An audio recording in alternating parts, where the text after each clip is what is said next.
At si Bato, kaya pinagkatiwalaan ni Presidente Duterte yan. Kahit na mayroong mga senior sa kanya na pwede niyang i-appoint. Nakita niya na ang record sapagat naging chief of police niya.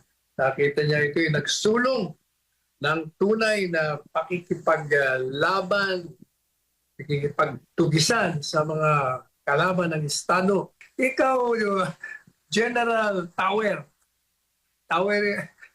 of Ignorance.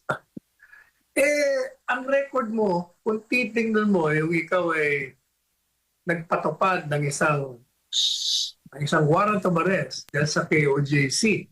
Talagang nilabag mo ang batas. Talagang nanakit ka ng mga miyembro ng KOJC.